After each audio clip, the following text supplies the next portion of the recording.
سلااو لبشي دومي ام برنامج بردوام دبين لقل برز دكتور كمال كركوچي لراپرين ودس بيدكين باسي شري داعشو باشان شانزي اكتوبرش لقل برزيان دورو جينين بينرمان سلااو دكتوري برز سلااو لا كاتي راپرين دا برزت لچوبر او پیش راپرین برپرسی لقی یکی پارت دیموکراتی کوردستان بوین لقی یک یعنی دهوک و او وقتا همو منطقی بادینان یک لقی هو لقی دهوک بو دهوک نینواش لقل بو زاخو تا آکری و سمیل و آمیدی و همو هایدی لقی یک بون اما لوی بون برپرسی لق بون و پیوندی من هبو بجیهاس لقل جنابی سەرۆک و کاک نێچیروان بەرزانی ئەویش هەردووکیان لەگە مەکتەب سیاسی بەڕێزیش لە پێشتر چوونە منطقە لە منطقەی چەمجوو بووین پێشتر لە چەمی تو بووین دوایی چوونە چەمجوو دوایی چواردەی سێمان هەڵبژارد بۆ ساعت سفر ڕۆژی لە دایکبووی بارزانی نەمەرە بۆ راپەڕینی دۆک یعنی بەڵێ بۆ ڕاپەڕینی دهۆک لە پێشتر مەفارزمان ناردبوو بۆ نیزگی ئامیدی لەوێ بۆ دهۆک بۆ زاخۆ بۆ دووروبەری پەیوەندیمان هەبوو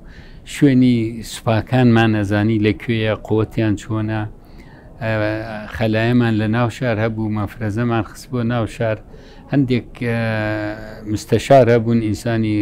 ڕێزدار و سەربەرز بوون پەیوەندیان نەبوو پێشمەرگە لەگەڵ پیاوەکانی خۆیان حازر بوون بۆ ساعت سفر چواردەی سێکە دەست پێکرا یەکەم فەوت کە لە چەمجوو هەبوو ئێمە پێشتری چەمجوو بوون لای کنیانشەوە منطقەیەکی شاخاوی درێژە ئێوارەکەی ئەوەمان گرت فەوجەکەمان بە کاملی گرت ئامر فەوجەکەی گیرا ئەفسەرەکانی لەگەڵیانە گیرتران بەیانی ئیتر جەماعەتیش لە ناو شارەوە دەستیان پێکرد حکومەتیش معنەویاتی ڕووخا بوو ینی تااقەتی شەڕ و وەرای نەما بوو ئەوەی کە زۆر خۆش بینیم پێشتر ئێمە بە مەفرەزە بە تاریک ڕۆیشتین لایتی سیارەیەکمان بدیتە خۆمانە شارد حتا سیارەکە ڕەتەبوو اینجا لە جادەیەکە پەڕینەوە بەڵام ئەو ڕۆژە دیمە پێشمەرگە لە سیارەیە عسکەر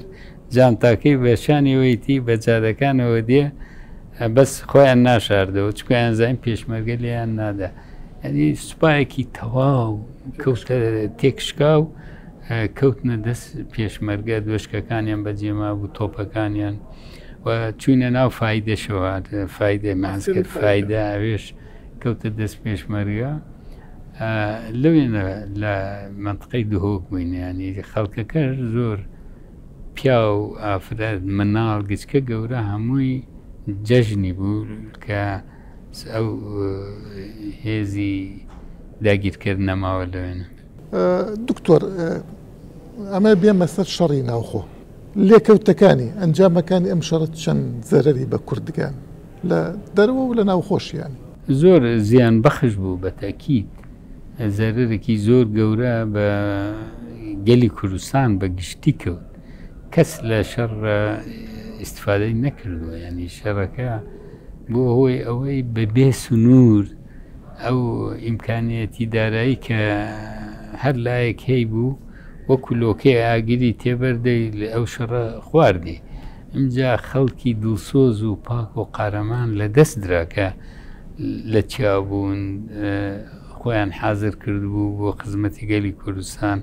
بەداخەوە لەو شەڕانە لە دەستون بەڵام گرنگە لێرە بوترێ ئەی کێ بوو پەرلەمانی کوردستانی داگیر کرد کەسە دیوە پەرلەمانەکەی خۆی داگیر بکە و بڵێ خەتای ئەوکەی ترە ینی بۆیە پەرلەمانی کوردستان لە هەولێر بەڵێ لایەنی یەکێتی داگیری کرد چوونە ناوی کەک جەورنامە قەوجا لەگەڵ چەند پەرلەمانتار لەوێنە بەردەوام بوون نانەهێشت پەرلەمان ڕابوەستێ بشکێ و لە هەولیش بوون بۆ ئەوەی بەشکم ئومێدێکە و کە شەڕەکە کۆتایی بێت و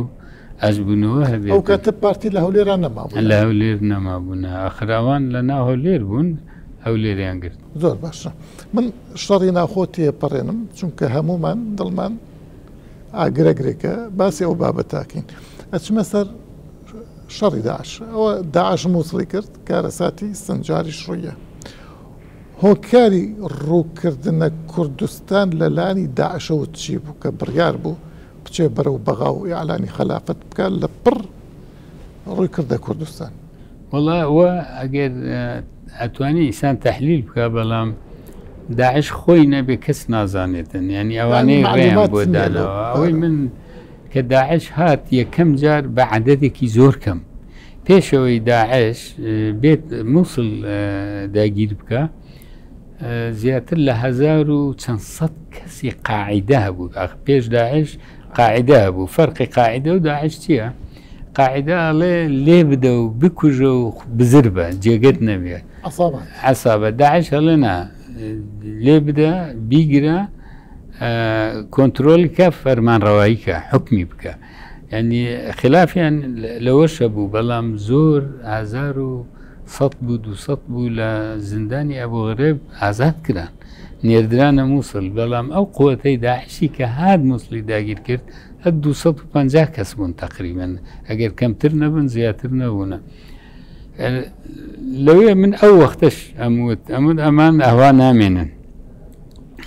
لە ناو مەحافەزەیەک و هەر چوار دەوریان گیرا بێتن، ڕێ بقۆکەنەوە. ئەوە بوو هەم ڕێیان لە سووریا کرد، ملیان لە سووریا ناو بەلای شنگالەوە ڕۆشتن،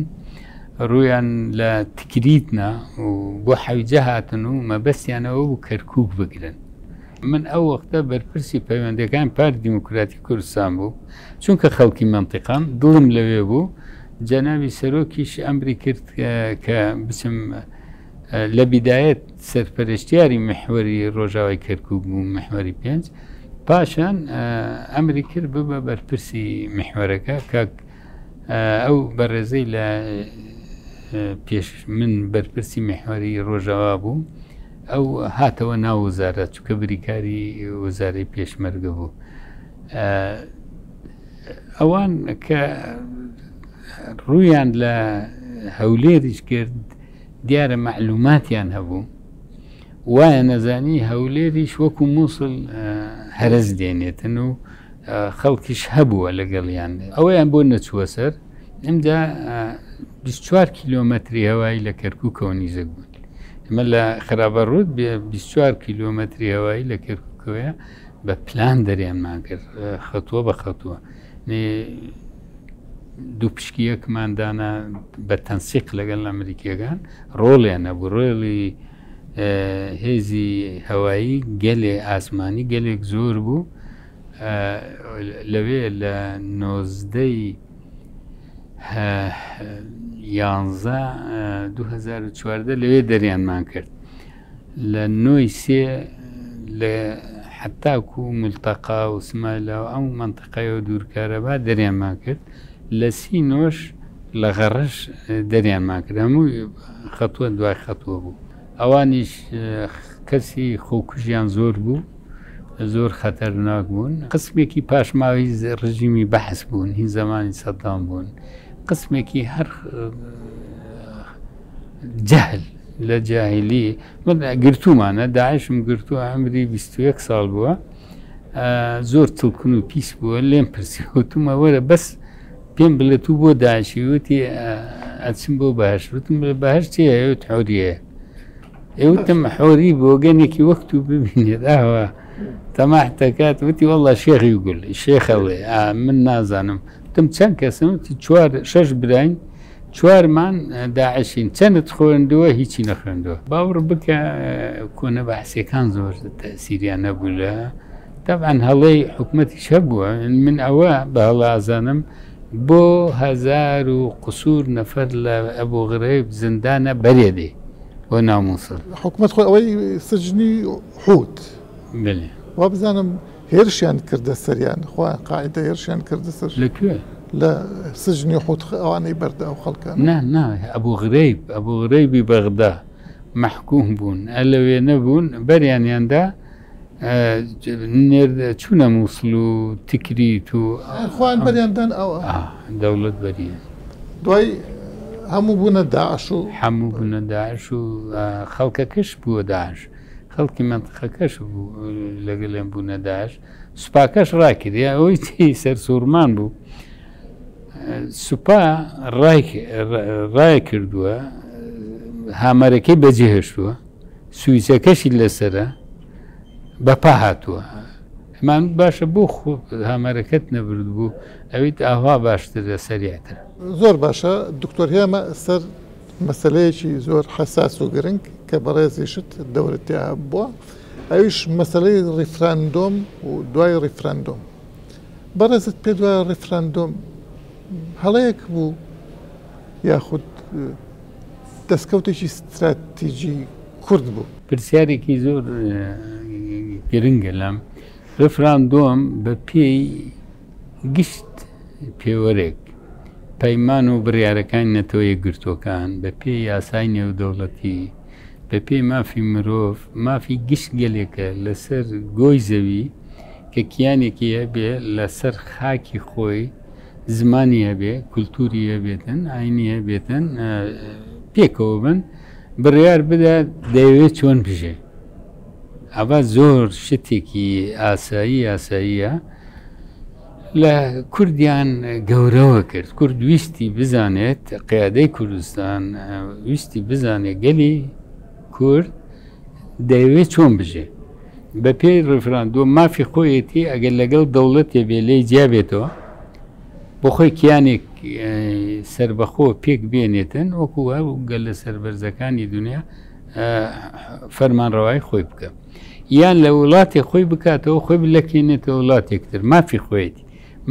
بە پێی پەیمان و برارەکانی نەتەوە یەکگرتووەکان کە گشت وڵاتانی ئەندام لە نەتەوە یەکگرتووەکان ئیمزایان لەسەر یان هیچی ناوێ ئەوێتن وەکو چۆنە ئاسایی بژێتن و وەکو ئێستێکە لە عێراق بەس ئەم هەموو فشارت چی بۆ لەسەر کورد فشار یەکەم ئەگەر ڕفراندۆمیش نەبووایە دڵنیابە بۆ کەرکووک و ناوچە کێشە لەسەرەکان ناوچە کوردستانەکانی دەرەوەی ئیدارەی هەرێمی کوردستان ئەو شەڕە هەرە پێش ئەوە بە ماوەیەک لە بەغدا وەفدێک هات لە کەرکووک هەمومان لەگەڵیان دانیشتین ئەو بەڕێسادی عامری کە ئیستەماوە لەگەڵ خوا لێ خۆش بوو ئەبوو مادی مهندس بوون وتیان ئێمە دێن لێرەوە بۆ حەویجاتین شوێنێک کە شوێنی پێشمەرگەیە لێرە وتم باباوێ شوێن پێشمەرگەیە ئێمە لێن شارەزاین ئەو لەسەر ئێمە 100% ئەچین وتی ئێوە لەو لاوەرن لە خوارەوە وتی لەوێ ئەلغام هەیە وتم خۆ لێرە گوڵ نییە لێرەش ئەلغام بۆچی لێرەوە دێ ئەوە بوو بەرپرسی مەحوەری داوایان کرد بۆ ئێوارە وتیان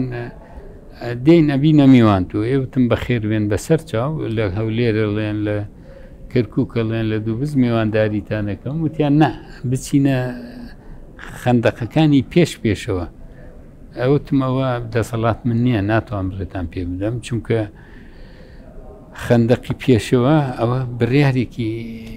سەروی خۆمیەوێتن بەرپرسی محوەری چوار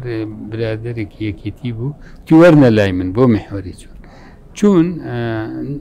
بەرپرسەکان نوی سەعات مابوون لەوێ دوای هاتوبوونەوە بەڵام تیمی خەبیری خۆیان لەوێ بەجێهێشت بوو کامێرە بەڵێ بردبوو دیراسەی منطقەکەیان کرد 21 قەڵای پێشمەرگە کە وزارەی پێشمەرگە بۆیانی کردبوو هەمووی پیانی وتە بوو چۆڵیکەن و پاشان چۆڵیان کرد ینی بەبێ لە کاتی بەپێ آخر ئەوە پێش خیانەت 16 ئۆکتۆبەر بوو بەبێ بڕیاری وزارەی پێشمەرگە هەمویان چۆڵ کرد و حەشتووە ناوێ ئەوە لە کاتی با بڵین ڕیفراندۆمە یا لە دوای ڕیفراندۆمەوە لە دوای ڕیفراندۆمەوان هاتن نەک لە وەختی باشە دکتۆر ئەوەی کە من تێبینیم کرد لەو کاتەدا هەموو حیزبەکان یەکێتی نیشتیمانی کوردستان یەکگرتو و کۆمەڵ چێکی هەموو ڕاست زیبوون بۆ ڕیفرەندۆمە دوای ئەمە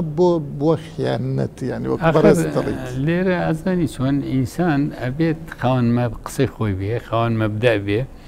ئیمڕۆ کارێک بکەین ئەگەر بەیانی بشکێتە سەریشمان نابێ لێ ڕاکەی بە شوجاعات بە ڕاستی بڵێ بەڵێ من لەگەڵ بووم هەوڵمدا بەڵام نەمتوانی ئەو لەگەڵ بوون و هەموو جلی کوردی لەبەر کردبوو پەنجەی خۆی نیشانەدا کە دەنگی داوە هەرچەند من متمەئینم دەنگی غەڵەتیان دابێتن ڕەنگە ئەو بەڵێ بەڵام خۆیان پێ هەڵەکێشە کەچی دوایی دژێ قسەیان کرد وتەکان هەیە وتەکان هەمووی هەیە لێرە ئەڵێ باشە و دەبێ وابێ و دەبێت کەرکووکشی لەگەڵ بێ لە جێی تر ئەڵێ من چەند حەولمدا کەرکووکی لەگەڵ نەبێ هەموو لای من هەیە لە ئەرشیفی من هەیە ینی سەرۆکی حزب یا مەسئولین ئەندامانی قیادی ئەندامی سەرکردایەتی هەندێک هەندێک لە حیزبەکان باشە لە 16 ئۆکتۆبەرە چی ڕوویدا پێشمەرگە وەکو جەنابتان بیستان لە کەک کۆسرات لە کەک شێخ جەعفەر لە کەک مەلە بەختیار خۆیان وتیان جەماعەتی ئێمە لەمە تاوانبارە حتاکو بافڵ خۆی لەسەر تەلەڤیزیۆن وتی من و 38 ئەندامی سەرکردایەتی ئیمزامان کردووە کە ئەو ناوچانە ڕادستی حکوومەتی بەغدا بکەین لەگەڵ دۆستان و لەگەڵ کێوکێ تا حەلفیان کردووە ئەمان ئیتفاق بەس لە پێناوی چییە یعنی ئەوە لەوان بپرسە بڵێ لە پێناوی چییە زۆر باشە بڵێن جێشی عێراقی و حەشتی شەعبی لە کەرکووکەوە بەرەو هەولێر ئاهاتن تاکو گەشت نەپردێ زۆر جار باسی پردەیەکرێ بەس وازەح نییە لە بەرچاوی خەڵک لە پردێ چی ڕوویدا خۆی بەنسبەت پردێ وای کرد کە جێشی عێراقی یا حەشتی شەعبی لێتر ئەوان دوای ئەوەی ئێمە لە ڕۆژاوای کەرکووک من 8 لیوای پێشمەرگەم لەلا بوو لەو 86 یەکێتی بوو 4 لیوای 100 یەکێتی بوون لیوای 1 و 3 بەرگری فریاکەوتن لیوای 126 سیامەندکۆیی یەکەی 108 مامەغەفە ئەمە 100 4 لیوای پێشمەرگەشە بوو 50 بوون ینی دوو لەو 4 لیوایش یەکێتی بوون ئەمە هەمووی بە ئەمری قیادەی یەکێتی سەحب بوون بە شەڕ دوو لیواکەی تریش وەزع تێکچوو بوو بیرما کردەوە بچیە ناو کەرکووک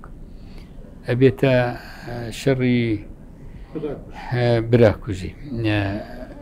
لەو پانتایە زۆرە لە باتیەوە تا ناو شوان تاکو کانی دوومەڵان تاکانی دوومەڵان تا ناو شوان زۆرە و بەو دوو لیوای نیو تێک و پێکەڵ ئەشکی تو شەڕەکەی بۆی سەرکەوی نایکی بۆی بشکی ناو دوو بز و پردێ شەڕەکەی